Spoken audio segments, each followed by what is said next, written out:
So Forex. What is Forex? Which, if you didn't know, stands for the foreign exchange market.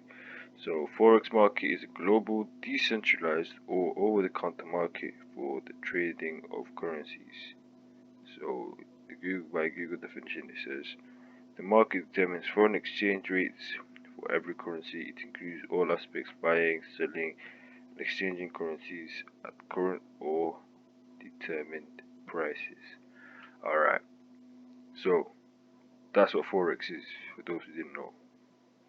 Now, banks own these markets. Banks are the ones that tend to change the levels and fluctuate them.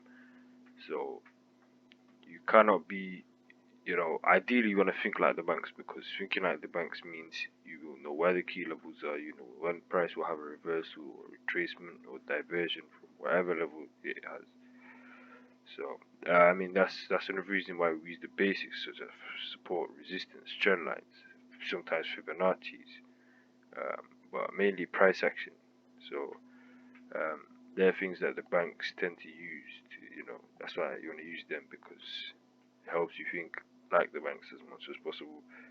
Um, so there's multiple different currency pairs. There's majors, minors, but obviously majors are, the main ones. Um, For a beginner, beginners tend to focus on three to five. I focus on three, and I've been very profitable off of these first three: Euro USD, USD, JPY, GEU.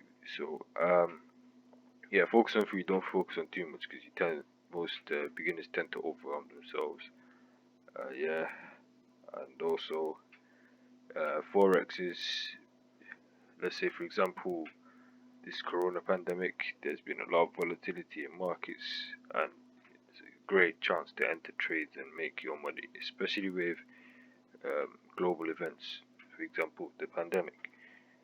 So to get started, whatever platform you use, say create a demo account just for practice purposes.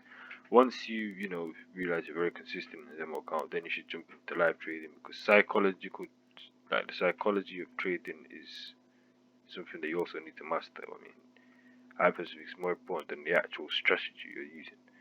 So yeah, demo account. Then once you understand the markets, you're being profitable on the demo account, jump straight into live account.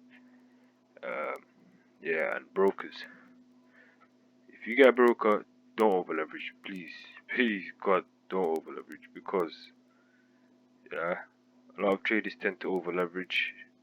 They lack risk management. They lack all the basics, and what happens is they lose one or two trades. They change their strategy, which is something you shouldn't do. They scrap their whole strategy. They change their strategy, and they keep losing, because they don't know that it's just a numbers game where you lose some, win some. You get me? And what happens is their whole psychology just goes out the window, um, and they start losing trades, and they give up, and they think, "What? Okay, the forex market is a scam. I'm never entering trades again." Don't you see what I'm saying? It's a cyclical thing. So do not change your strategy. Do not over leverage at all, especially if you're a beginner. Um, yeah, I know you see these YouTubers that say, "Oh, $500 to $550,000 challenge," and they over leverage over time, but they are pros. Number one, number two, if they lose, that 500 is literally nothing to them. So first of all, only trade with what you're comfortable with if you're a beginner, and do not over leverage. And also focus on free currency pairs. So I focus on these three, but I do tend to like practicing my analysis on other things. But I do not enter trades with them. I just enter trades in EU, UJ, and GU. It's that simple. Anyway, that being said, let's move on.